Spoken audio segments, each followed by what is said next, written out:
Vamos lá, hoje nós vamos falar sobre o capítulo 1 do nosso Evangelho. Logo no início do nosso Evangelho, nós temos as três revelações, né? E dentro dessas três revelações, o Evangelho apresenta para nós Moisés como sendo a primeira delas. E muitas vezes isso passa batido, a gente não consegue observar a importância, né, de cada uma delas.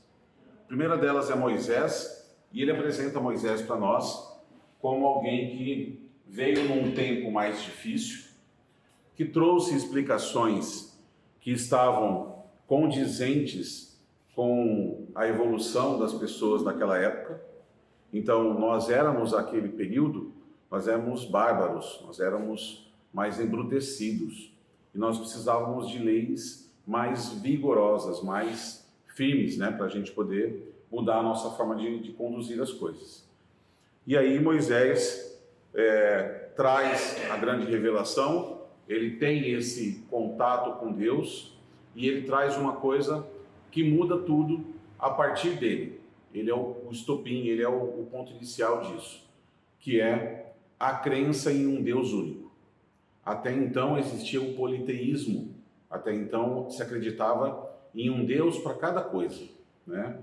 E isso, nos tempos, se isso vigorasse até os tempos de hoje, isso entraria em conflito, porque como que vários deuses com vontades diferentes e todos eles podendo fazer o que bem quiserem da nossa vida ou da vida deles, poderiam entrar em sintonia, poderiam desejar a mesma coisa, poderiam construir as coisas com o mesmo objetivo? Isso não seria possível.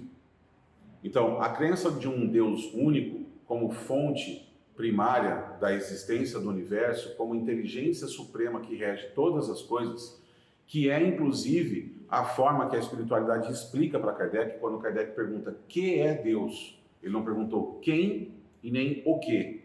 Ele perguntou o que é Deus. Explica para mim, define Deus para mim. E a espiritualidade responde para ele de uma forma ainda limitada, mas responde para ele de uma forma que explica assim, que Deus é a inteligência superior, inteligência suprema, que rege todas as coisas. Dentro da doutrina espírita, nós não concebemos aquele Deus que é personificado na figura humana. Cada um imagina ele de um jeito, né? Esse Deus na personalidade de um bom velhinho, que muitas vezes a gente mistura isso com o Natal, né? Imagina que Papai Noel, um Deus meio Papai Noel, né? Então, dentro da doutrina espírita, nós não concebemos esse Deus dessa forma. Nós concebemos um Deus justamente como uma lei maior, como as leis inteligentes que regem todo o universo, que regem a natureza, que regem todas as coisas. Então, Deus é essa inteligência suprema. E é Moisés que, através do seu contato, da sua revelação e dos mandamentos que ele traz, que ele consegue reunir todo o povo dele em volta dessa crença, que ele consegue direcionar o povo dele para que ele pudesse corrigir as coisas que precisavam ser corrigidas. Vamos lembrar que, além do caráter do caráter divino dessas leis, Moisés, se aproveitando desse contato, ou isso a gente não pode entender como uma coisa ruim, tá? Mas Moisés se aproveitou dessa situação para poder colocar as leis mosaicas, dizendo que as leis mosaicas também tinham caráter divino, que ele também tinha recebido essas leis de Deus, quando na verdade são criações ou inspirações do próprio Moisés, tá? Do próprio Moisés. Mas isso era muito comum, porque naquela época todas as pessoas que tinham contato com o divino, todas as pessoas que eram determinadas por Deus para alguma coisa, usavam desse contato, usavam dessa alegoria, dessa forma de se expressar, dizendo que tudo aquilo que ele tinha recebido, tudo aquilo que ele estava dizendo para as pessoas tinha caráter divino. Quando nós olhamos para tudo isso, nós precisamos entender que dentro das leis mosaicas, dentro de tudo aquilo que Moisés apresentou à sua época, são leis, são regimentos que vão conduzir, inclusive, todo o povo hebreu e que vai criar o judaísmo. Nós já estudamos aqui algumas semanas atrás, dizendo que dentro do judaísmo nós temos várias características que estão muito em similaridade com o espiritismo. O judaísmo acredita na reencarnação. Muitas pessoas não sabem disso. O judaísmo acredita na reencarnação. O judaísmo acredita, inclusive, que nós teremos que reencarnar várias vezes até que a gente se purifique, mais ou menos isso, né? Se tiver algum judeu depois assistindo esse vídeo, vai falar assim, não, mas não era bem assim, Ricardo, que era para explicar, mas eu não sou judeu, eu sou espírita, né? Então, estou explicando com base naquilo que eu estudei. Eles acreditam nas várias reencarnações. Em algum momento você vai se depurar, você vai corrigir as suas imperfeições, e a partir do momento que você corrigir as suas imperfeições, você não vai precisar mais reencarnar. Daí você vai ficar num mundo celestial onde você será ressuscitado, onde você vai ressurgir com base nessa última encarnação. É um pouco distante, mas é um pouco similar. Por quê? Porque nós também acreditamos que nós teremos reencarnações sucessivas em várias condições de mundos. Conforme a gente for evoluindo, a gente vai se desapegando da matéria densa, nós vamos tendo existências mais sublimes, existências mais sutis, até o ponto em que a gente não precisa mais reencarnar no corpo físico, e a gente só reencarna como perispírito, com a nossa última aparência. O que, do ponto de vista de ressurgir com a última aparência, seria como se fosse praticamente uma ressurreição. Entende? Então, é longe, mas é muito similar. Dá para encaixar mais ou menos no mesmo pensamento, né? Então, tem várias coisas que Moisés apresenta que são base da religião judaica, né? E que corrigem todo o povo naquela época, que era um povo muito embrutecido. Ele, naquele momento, precisa apresentar um Deus que é um Deus vingativo. Por quê? Porque se a gente não acreditasse que esse Deus me puniria, que esse Deus me maltrataria de acordo com aquilo que eu fiz, eu não mudaria o meu comportamento. Eu era muito embrutecido, eu fazia mal, eu agredia, eu matava, né? A população bárbara, né? Uma população bárbara. Então o que acontece? Ele precisa usar desse Deus vingativo, desse Deus punitivo, desse Deus severo, para poder mudar as pessoas. E mesmo assim, ainda com bastante dificuldade. Porque nós sempre tivemos uma forma de interpretar as coisas, de entendimento das coisas, que nós conduzimos de acordo com o nosso interesse. Então vamos caminhar um pouquinho para frente e vamos lembrar do momento que vem Jesus, que é a segunda revelação. Quando Jesus vem, por que Jesus é crucificado? Onde que Jesus encontra oposição? Não é justamente no povo judeu? Vamos lembrar que Jesus era judeu. Jesus era considerado um rabi para os seus seguidores, para os apóstolos. Todas as explicações que ele dava com base no Velho Testamento. Ele dava com base na cultura hebraica, né? Então, onde que ele encontra seus maiores opositores? Justamente dentro do judaísmo. Por quê? Porque aquilo que vinha sendo praticado já na época de Jesus não era necessariamente o que foi criado lá na sua origem. Não tinha a pureza, não tinha a forma de conduzir, de transformar que existia lá no princípio. Não existia mais isso. Não existia mais a preocupação com o outro, existia a preocupação em usar da religião para enriquecimento próprio. Os fariseus, né, usavam da religião para poder acumular bens, para poder cobrar as coisas, para poder receber as oferendas. Eu já expliquei algumas vezes aqui que na crença deles, a oferenda estava relacionada com o bem-estar. Então, quanto mais ele oferecesse num altar para esse Deus, que era essa relação que ele tinha, uma relação material com Deus, ele acreditava que aquele ano ia ser melhor, que aquela colheita ia ser melhor, que as vendas na sua barraca de negócios ia ser melhor, enfim, que as coisas iam florescer, que as coisas seriam melhores de acordo com a oferenda que ele fizesse. Então, ele sempre se esforçava muito nesse sentido.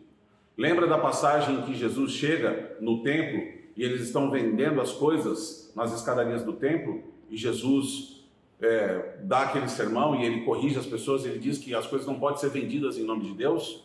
Lembra disso, dessa passagem bíblica? Então Jesus está conflitando com quem? Jesus não está conflitando com as leis. Pelo contrário, o Evangelho, o nosso Evangelho, vem dizer que Jesus não vem se contrapor às leis mosaicas, mas ele vem dar um novo entendimento, o real entendimento. Ele vem trazer uma nova explicação. Por quê? Porque a gente deturpou tudo aquilo que foi apresentado, aquilo que era para ser usado para o bem. E o que isso tem a ver com a nossa doutrina? Espera um pouquinho que nós já vamos chegar. Vem Jesus. No tempo de Jesus, a gente já tinha caminhado um pouco do nosso entendimento.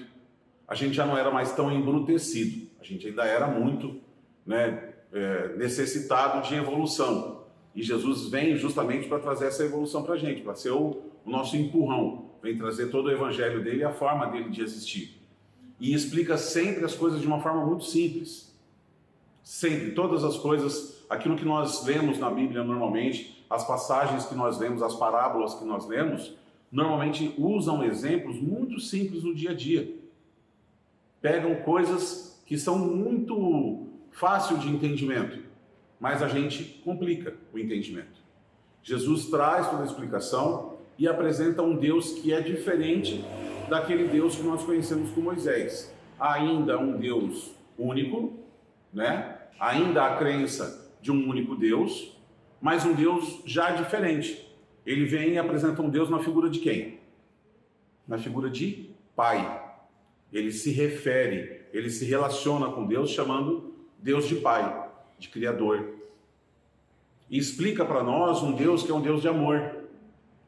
Mostra para a gente que é possível ter uma relação. Você imagina que no momento anterior, a gente não podia se relacionar com Deus. Somente os fariseus, somente aqueles que, os sacerdotes, é que podiam se relacionar com Deus, porque a gente era indigno. Então a gente pagava alguém para se relacionar com Deus para nós. E aí Jesus vem e apresenta e fala assim, você pode se relacionar com Deus, Ele é teu Pai, Ele te ama, um Deus de amor.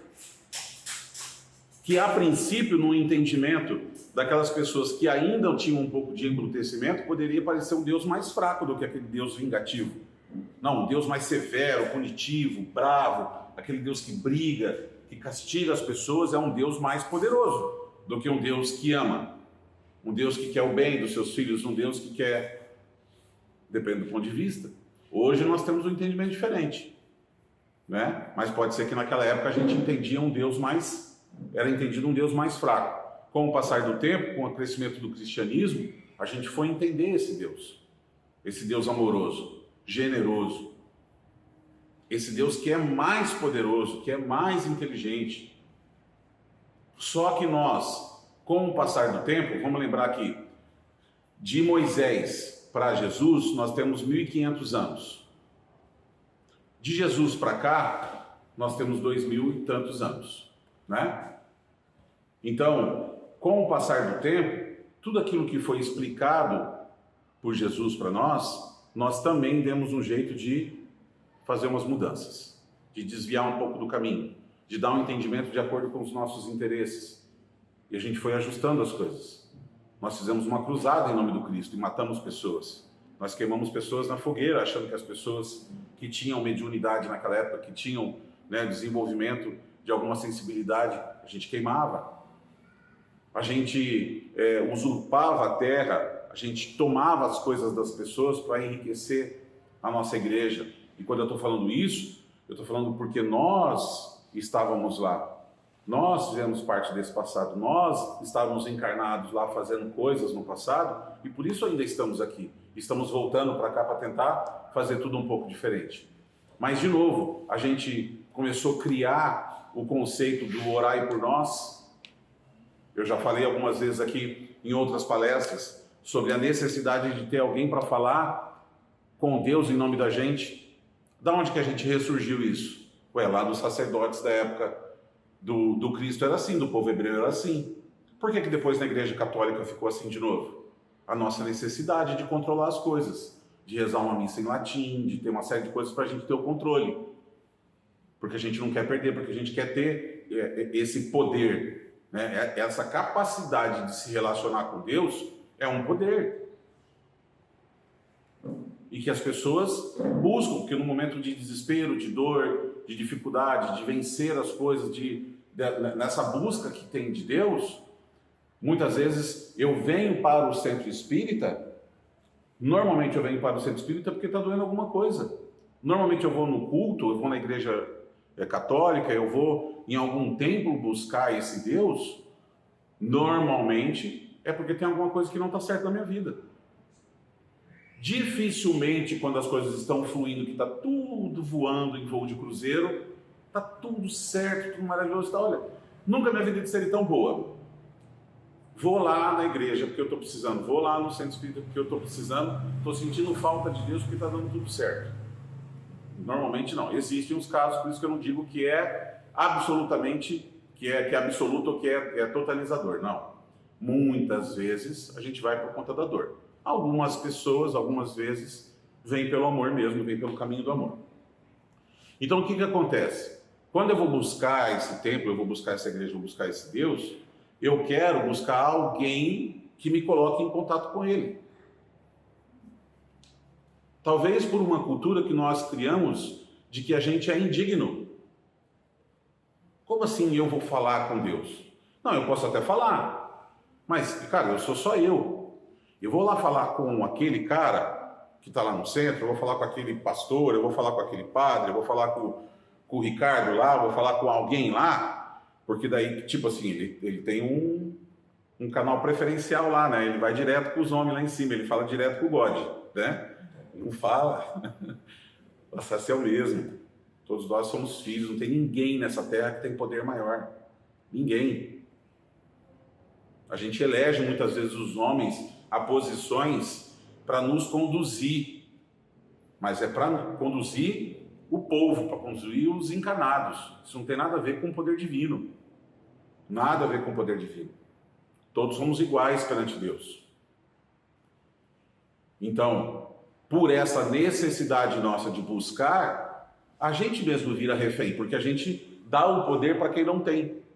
A gente dá uma característica de poder para alguém que está à frente de um centro espírita, por exemplo, quando eu venho num atendimento, quando eu recebo atendimento, que eu vou lá fazer uma conversa com um guia espiritual ou alguma coisa assim, eu dou um poder que a pessoa verdadeiramente não tem. E essa relação com Deus, ela pode ser minha, direta.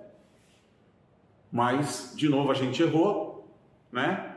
Com todos os ensinamentos que o Cristo trouxe, com todas as coisas que ele apresentou, a forma como ele apresentou o evangelho dele, quando ele fala assim, amar ao próximo, toda a lei, né? Ele fala assim, toda a lei se resume a amar a Deus sobre todas as coisas e de todo o seu coração, e ao próximo como a ti mesmo.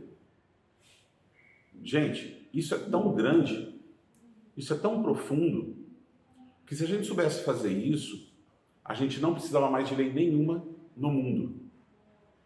Não precisava de código de direito civil, trabalhista, criminal, não precisava de constituição, não precisava de nada. De lugar nenhum. É só amar Deus sobre todas as coisas e ao próximo como a ti mesmo. Se eu amo tanto o meu próximo como eu gosto de mim mesmo, se eu vou cuidar dele como eu cuido das coisas que são do meu interesse, eu nunca vou prejudicar ele. E ele nunca vai me prejudicar. E acabou. Está resolvido. É só isso. É só isso ou é tudo isso? Porque faz 2000 anos, 2000 e poucos anos que o Cristo veio. E a gente simplesmente não conseguiu colocar em prática. Tanto não conseguimos colocar em prática, que no meio do caminho aí, um processo aí, há mais ou menos 200 e poucos anos, a espiritualidade permite, né? Deus permite que a espiritualidade comece a se manifestar com mais força. Com mais força. Sempre houve, sempre existiu a comunicação da espiritualidade. Isso sempre aconteceu. Só que, a partir do ano de 1856, 1850, mais ou menos por ali, começam a surgir as manifestações. Muito mais forte, muito mais espalhado. E por que as manifestações elas eram tão físicas? Vejam que no começo da nossa doutrina, quando a espiritualidade começa a se manifestar, ela vem com um objetivo principal. Ela não vem para fazer brincadeira de mesa, ela não vem para fazer a doutrina espírita ou qualquer doutrina espiritualista, ela carrega em si uma questão da especulação. Todo mundo quer saber o miraculoso, todo mundo quer saber o espetaculoso, o espetacular, todo mundo quer saber das coisas. Quem será que eu fui numa vida passada? O que será que aconteceu? Né? Você fica procurando umas coisas que não tem nada a ver, que não é o importante da história. Né? E a espiritualidade, quando vem se manifestar, ela não vem para fazer aquelas coisas das mesas girantes, aquilo não é a preocupação dela, ela não vem para enfeitar, para fazer fenômeno, para fazer manifestações para brincadeira das pessoas. Mas aquilo foi necessário, por quê? Porque no começo não havia desenvolvimento mediúnico, e nem poderia ser dessa forma. Porque você imagina hoje em dia, né? Hoje em dia vão pegar dos médiuns que são referências. Você pega um Chico, você pega o Divaldo, você pega alguns médiuns que são... Estou pegando os dois maiores, né, que a gente conhece, e usa eles como referência. Se esses médiuns tivessem essa característica e eles tivessem desenvolvidos dessa forma lá naquela época, o que ia acontecer? Ele ia se concentrar, ia se apresentar ao espírito, ele ia incorporar, ele ia psicografar uma carta como o Chico psicografava. E quem disse que essa carta é do Chico ou é do espírito? Então, num primeiro momento, precisava ser mecânico. Precisava ser através de manifestação mais física do que mediúnica. Sem um medianeiro, sem um médium no meio do caminho. Então, eles se reuniam.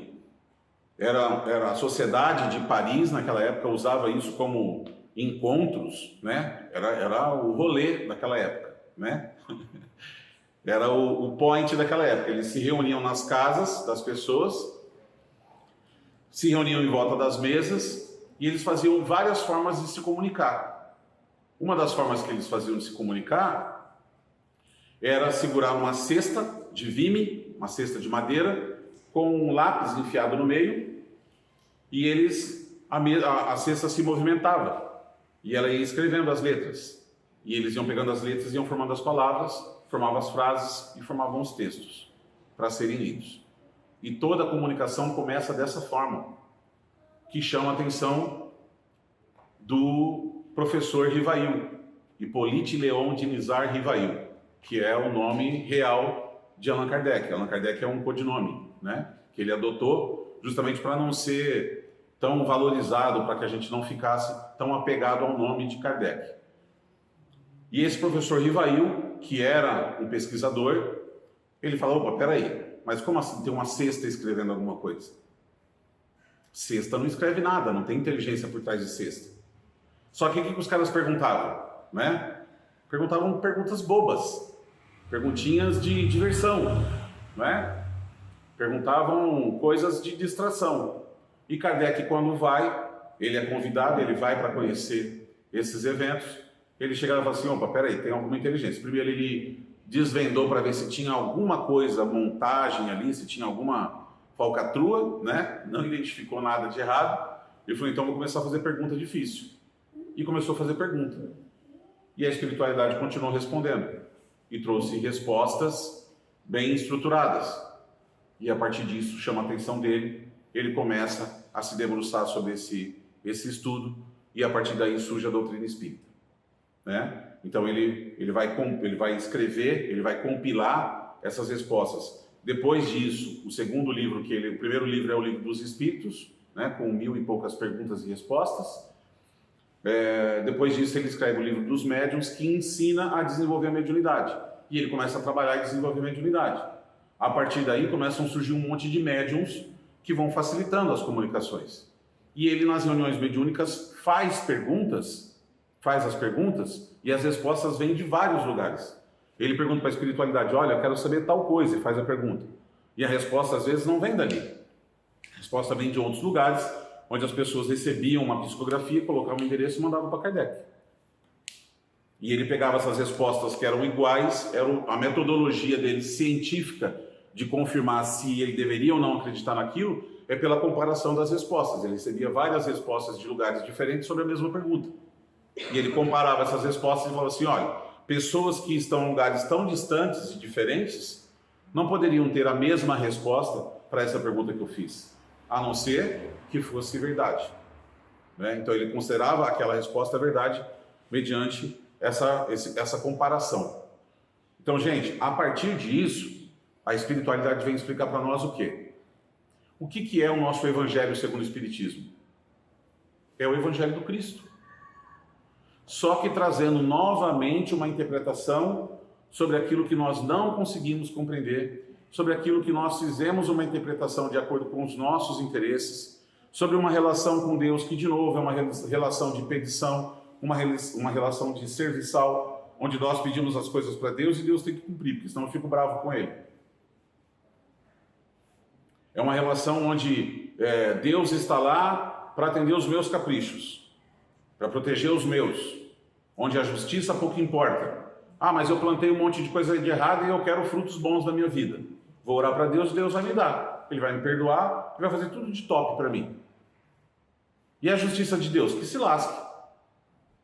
Eu vou pedir, Ele é misericordioso, Ele vai me perdoar. E se Ele não me perdoar, eu vou me revoltar com Ele. Essa é a relação do novo cristão. E a espiritualidade vem explicar para nós, através da nossa doutrina, através do nosso evangelho, que, opa, espera lá, essa não é a relação com Deus. Isso é o que você acha que pode ser uma relação com Deus. Mas a relação com Deus é diferente. Vem apresentar a terceira revelação, que é a nossa doutrina. É a explicação sobre todas as coisas. E, gente, mesmo dentro da nossa doutrina, hoje já existe muita gente que se perdeu. Vamos olhar aqui, fazendo um comparativo, né? De Moisés para Jesus nós temos 1500 anos. De Jesus para a doutrina espírita, e absolutamente não comparando e não querendo colocar a doutrina como algo que venha substituir Jesus, pelo contrário, a doutrina é cristã, ela vem reforçar o que o Cristo veio apresentar há 2000 anos atrás. Mas, do Cristo até a doutrina, nós estamos falando de mais 1800 anos. Nós estamos falando de 200 anos de doutrina espírita, de uma quantidade de pessoas muito pequenas, comparadas com as outras religiões, que estão preocupadas em ter esse entendimento, porque a doutrina ela traz uma outra coisa que é a não conversão. A doutrina não se preocupa em converter as pessoas. É falar para aqueles que têm ouvidos de ouvir, para aqueles que têm olhos de ver, para quem está interessado em saber ou não. Não existe uma preocupação em encher a casa, não existe uma preocupação em ter um interesse que vocês estejam aqui. O interesse é do coração, de querer fazer o bem, de querer levar a explicação, como a própria doutrina fala para a gente, tentar levar esse esclarecimento para o máximo de pessoas possível, para que as pessoas despertem. Mas é esse o interesse, nenhum outro. Não é? E a proposta da doutrina, com tudo aquilo que a doutrina traz para nós, sobretudo a questão da reencarnação, sobre a questão de um Deus de justiça e de amor, muda completamente a nossa forma de ver e de entender as coisas, de conduzir as coisas. E aí eu vou conhecer um outro Deus. Eu vou encontrar um Deus que é sim o meu Pai, dentro da doutrina espírita. Que é um Deus que me ama sim, mas ele tem uma outra característica que não pode ser sublimada. Ele tem uma característica que é tão importante quanto a característica do amor dele por mim, por cada um de nós, que é a característica da justiça.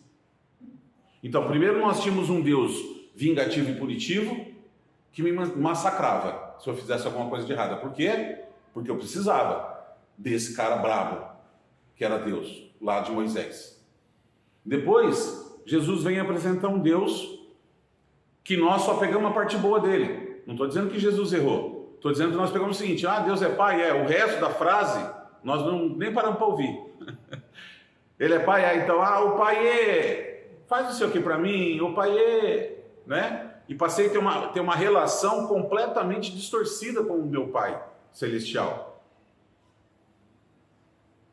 E a doutrina espírita, de novo, vem trazer para nós o seguinte: peraí, não é tu passar uma vida inteira errando, você passar uma vida inteira cometendo pecados e achar que vai chegar em algum momento da sua vida e você vai falar assim: então, eu me arrependo.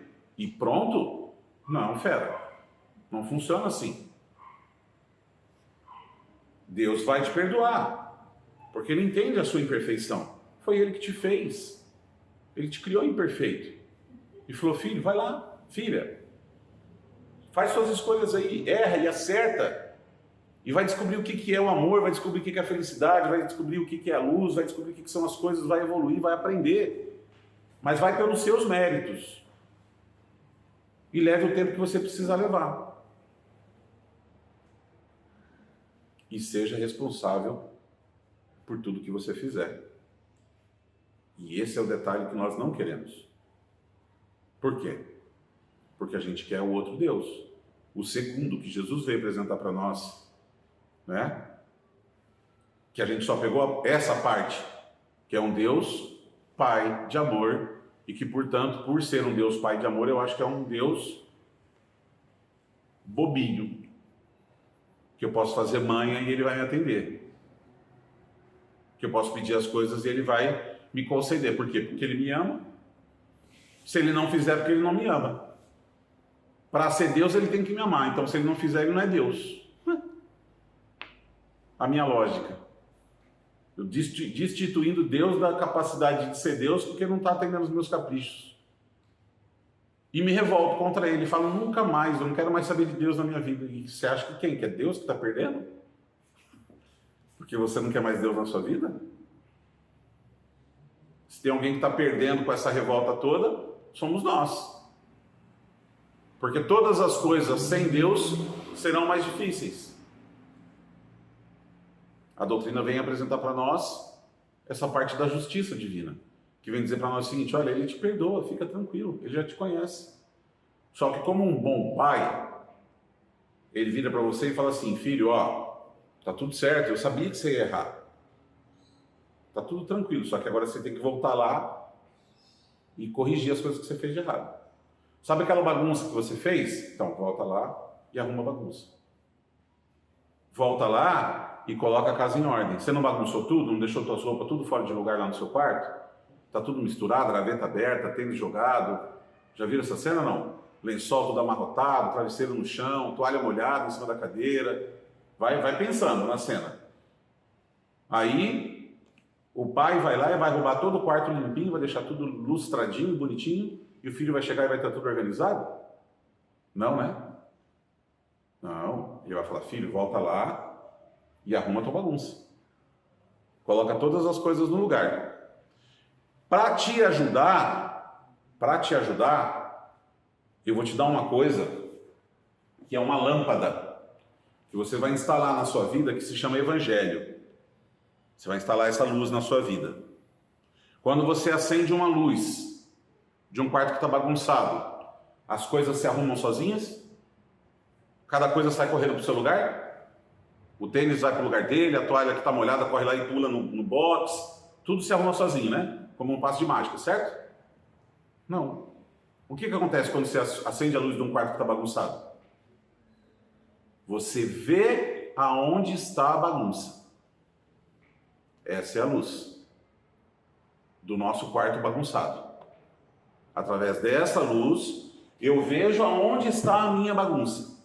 O que está fora do lugar na minha vida. E aí as coisas não vão automaticamente para o lugar. Porque Deus já me deu a luz para iluminar o que está errado. Eu é que tenho que ir lá pegar a toalha que está molhada, colocar no varal, arrumadinha. Ela não adianta colocar tudo amontoada, porque ela vai demorar mais para secar e vai ficar toda torcida, esticadinha. Sou eu que tenho que pegar o tênis e guardar no lugar certo. Sou eu que tenho que pegar as roupas que estão sujas e colocar para lavar ou lavar. As roupas que estão limpas dobrar e colocar na gaveta. Organizar o meu quarto, meu íntimo. Eu tenho que fazer isso. Deus não vai fazer isso por mim. E se eu quiser continuar vivendo na bagunça? Livre-arbítrio. E justiça. Continuo escolhendo viver bagunçado, continuo tendo consequências de viver bagunçado. Queria tanto sair com aquela tênis, com aquela bermuda, com aquela camiseta. Onde que ela está? Não sei. Você se perdeu na sua bagunça. Estou usando um exemplo simplesinho, mas é isso. As coisas estão acontecendo errado na minha vida. As coisas não estão certas, não estão dando certo para mim. eu estou colhendo frutos amargos, estou passando por sofrimento, estou passando por dificuldade financeira, estou passando por um monte de coisa. Por quê? Porque o teu quarto está bagunçado. A tua vida está bagunçada. Você não está usando o evangelho para poder organizar a sua vida. E você quer que a coisa esteja em ordem? Quer que esteja tudo prontinho, bonitinho, arrumadinho? Então, a gente precisa entender essas ajudas que nós recebemos. Nós estamos na terceira ajuda. Dentro dessa ajuda, algo se manifesta diferente. Por quê? Porque a gente teve um ápice através de Moisés, que vem e faz uma reforma moral no seu tempo e apresenta uma lei firme que dura 1500 anos. Ok? Nós temos Jesus, que ainda é presente, porque tudo que decorre dentro da nossa doutrina ainda é de Jesus, ainda é continuação da doutrina cristã, né? Mas Jesus vem de novo, estabelece uma reforma moral novamente, corrige aquilo que nós tínhamos entendido errado e traz um novo entendimento sobre as coisas. Só que com a doutrina acontece um negócio diferente. Por quê? Porque não parou lá em 1856. Não parou lá. Vocês já ouviram falar da quantidade de livros que são psicografados? O tempo todo. A produção dessa espiritualidade. Vamos dizer que eu pegasse e falasse o seguinte, ó, congela. Todo mundo para. Vamos pegar todos os livros psicografados que a espiritualidade já mandou para cá, através dos vários médiuns, onde não vou nem exagerar, vamos pegar dos principais médiuns, vamos pegar dos 10 principais médiuns da atualidade, tá? Vamos pegar todos os livros que eles produziram, se a gente virar e falar o seguinte, ó, se vocês conseguirem ler tudo, entender tudo isso aqui, e aprender e colocar em prática tudo isso aqui que eles escreveram, vocês entenderam as coisas. Já ia ser impossível. Já ia ser impossível. Só que, o que acontece? Não são só 10. São muitos mais. Não são poucos livros. E eles não pararam, eles não congelaram, eles não pararam de ser produzidos. A espiritualidade continua trazendo informação para nós o tempo todo. Significa que o quê? Que nós precisamos estudar, gente. Que nós precisamos colocar para dentro de nós informação boa. O reflexo, a culpa, se é que pode-se dizer esse termo, né? A responsabilidade, vamos dizer esse termo, a responsabilidade da nossa condição existencial é única e exclusivamente nossa, por escolhas que nós fizemos no nosso passado e no presente. Mas é responsabilidade nossa. Porque nós agimos muitas vezes de acordo com as nossas crenças, com aquilo que está dentro de mim, das minhas tendências, da minha característica de ser. Ah, eu sou assim, eu acredito nisso, eu quero que seja assim. Só que foi essa forma de conduzir que trouxe a gente até aqui. Foi fazendo as coisas do jeito que eu acho que tem que ser, que eu cheguei até aqui. Eu tenho um exemplo que eu sempre uso para explicar assim, né? Vamos entender que muitas vezes eu acho que eu estou certo e que o outro está errado em determinada situação. Quando há discussões, quando há desentendimentos, quando há disputas, sempre um está certo e o outro está errado. Normalmente, eu defendo o meu ponto de vista, que é natural, e o outro ou a outra defende o ponto de vista dela, que é natural. Ela não vai brigar para me dizer que eu estou com a razão, né? Daí ela não brigaria comigo, né? Ele não brigaria comigo. Ah, eu estou brigando com você para dizer que você que está certo. Não, estou brigando porque eu acho que eu estou certo e você acha que você está certo. O grande detalhe é que nós estamos no princípio das coisas. Nós estamos engatinhando em termos de evolução espiritual e moral. A maior chance que tem é dos dois estar errado. Porque o ponto de partida aqui é o meu orgulho e a minha vaidade. Não importa muito se eu realmente tenho razão. O que eu não posso é estar errado diante dela. E para ela a mesma coisa.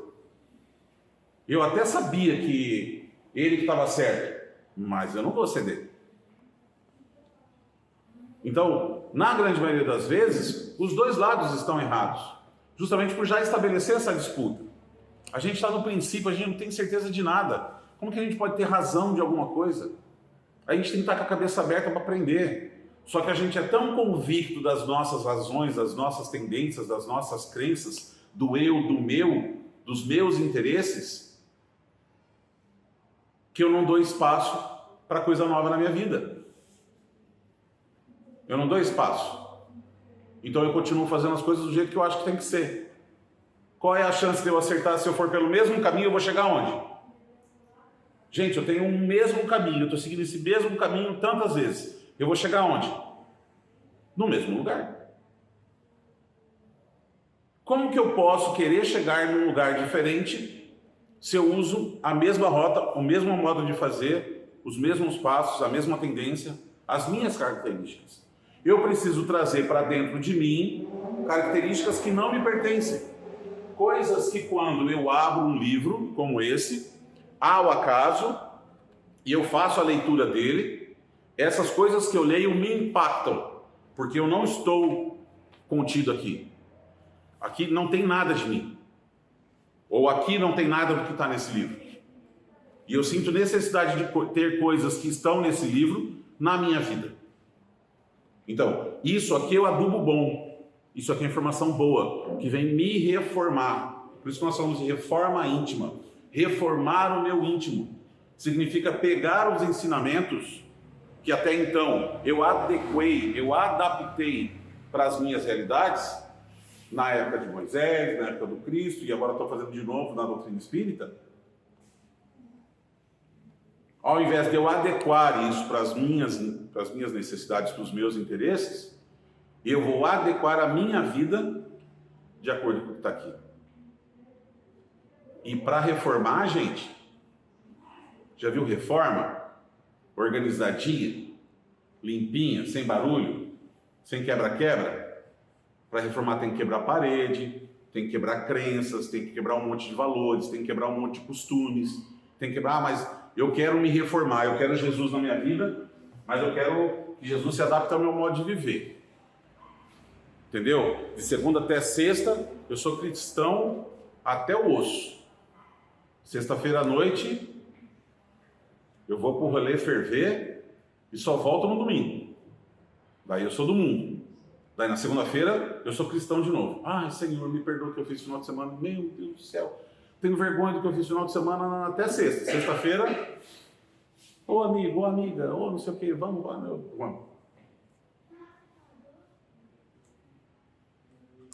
Eu não estou dizendo que a gente não pode ter vida social, que a gente não pode ser feliz nessa vida. Isso tem a ver com a questão moral.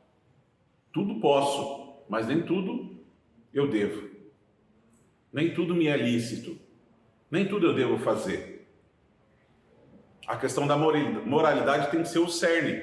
Tem que ser o meu ponto de equilíbrio, que conduz a minha vida, meu farol.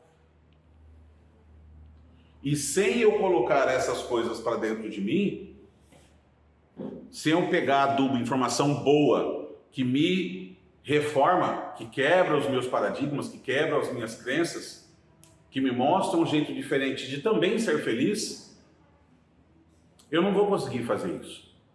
Por conta própria, não vai rolar. Porque por conta própria eu vou para os meus interesses, para aquilo que eu curto, para aquilo que eu gosto. E que às vezes não me faz bem. Quando eu me endureço demais, e quando eu resisto demais a essa mudança, acontece algo que me projeta para Deus. Tem uma frase de um pensador que diz assim: a dor é o buraco por onde a luz entra na gente. A dor é o buraco por onde a luz entra na gente. Quando eu quero resistir, quando eu não aceito, quando eu não quero transformação, quando eu sou duro, quando eu não quero. Eu sou assim. Um mundo que se adapte. Aí vem a dor. Faz um rachadão no peito ou na cabeça. E a luz entra para dentro, né? E aí eu me ilumino, daí eu presto atenção nas coisas de Deus, daí tá doendo. E aí vamos ver se isso me transforma. Passou um tempinho, e aí, como é que foi? O mundo acabou de passar por uma dor. Tem pessoas que passaram por essa dor e se transformaram. Tem gente que passou por essa dor do mesmo jeito. Tem gente que não via a hora de acabar a dor do mundo para voltar a viver como era antes. E teve gente que, passando pela dor do mundo, jurou por Deus nunca mais viver como era antes. É a mesma dor. A nossa reação diante dela é que é diferente para cada um. Como é que a gente vive isso? Ela é importante porque ela reforma, porque ela impulsiona a gente. Ela permite a gente olhar para coisas que a gente não está prestando atenção. A gente está no automático, a gente não presta atenção. Então, dessa vez, eles não foram embora. Dessa vez, a espiritualidade está aí. Dessa vez, a espiritualidade começou a aparecer em vários lugares. Antigamente, você não tinha a questão mediúnica, e aí nós vamos dar um nome mediúnico porque é a forma como nós entendemos, mas você não tinha a questão mediúnica dentro de outros templos. Agora você tem. Agora você tem pastores e pastoras fazendo pregações extremamente ungidos e inspirados pelo poder do Espírito Santo, que é o quê? O médium, que tem um espírito de luz com ele ali, fazendo a pregação, e ele está inspirado através da mediunidade. Nós temos dentro da Igreja Católica o mesmo processo. No livro Os Mensageiros, André Luiz traz para nós o momento em que ele está, André Luiz já é desencarnado, né? E ele está dentro de uma igreja e ele vê o padre fazendo a bênção nas hóstias.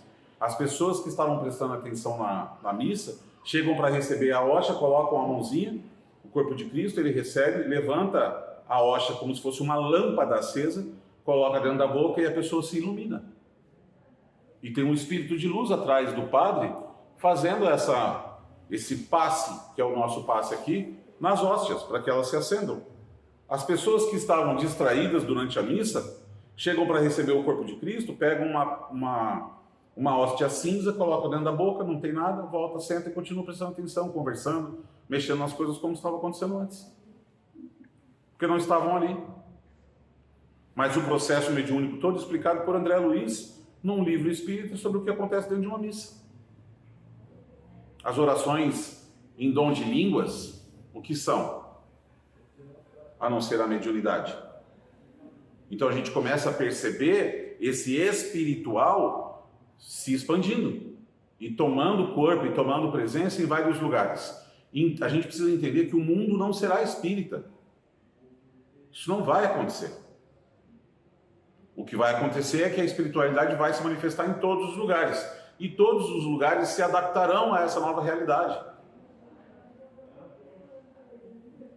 Todos os lugares vão ter entendimentos sobre esse novo momento. É uma transformação que vai acontecer. Mas não vai vir todo mundo para a doutrina espírita e falar assim: vocês estavam certos, não tem certo e errado. Isso é arrogância. Isso é um entendimento completamente equivocado das coisas. Para cada dor eu tenho um remédio diferente. Eu não tomo um remédio para dor de cabeça quando eu estou com dor no estômago. Remédios diferentes para situações diferentes. Cada religião é uma forma diferente de se religar a Deus. E cada ser precisa disso de uma forma diferente. E todas elas estão certas. Tem uma brincadeira que fala assim, quando a gente chegar lá vai ter uma disputa, né? De quem é que estava certo, e cada um discutindo, não, a minha que estava certa, a minha que estava certa, a minha que estava certa, a minha que estava certa. E Jesus vai virar para nós e vai dizer assim: escuta, mas todas elas são minhas. Está todo mundo certo. Está tudo certo. Então, é sair disso e passar a ter um entendimento de que é uma terceira revelação, mas é a terceira de muitas, de espíritos que estão num processo de evolução que ainda precisam saber muita coisa.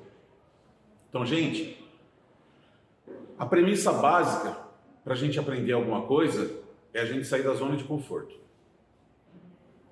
A premissa básica para a gente caminhar em termos de evolução é a gente não se colocar numa situação confortável.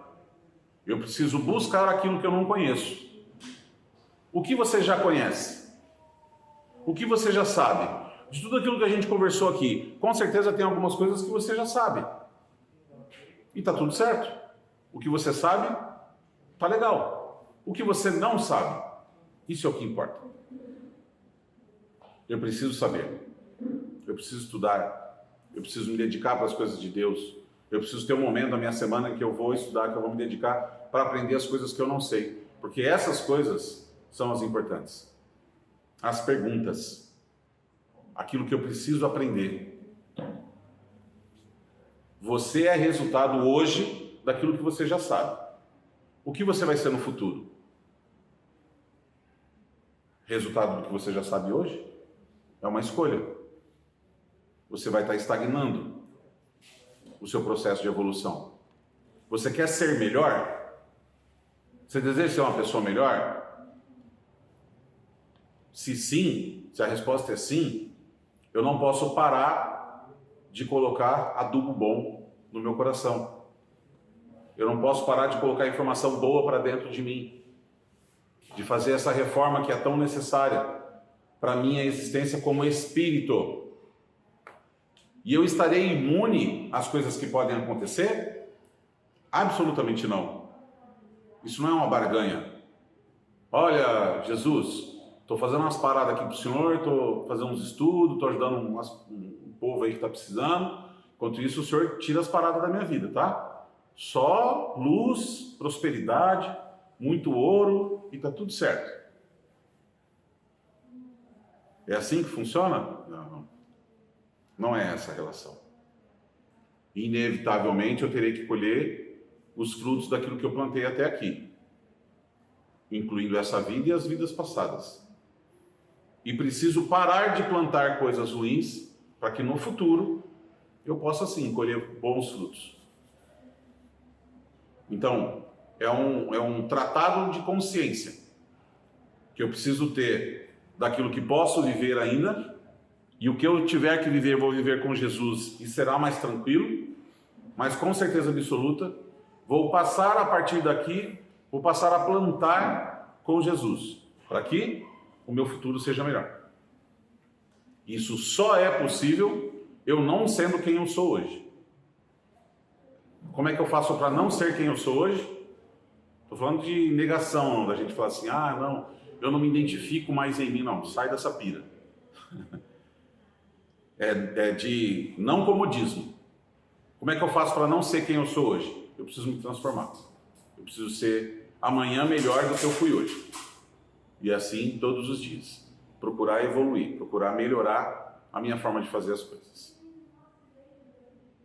Amém? Amém.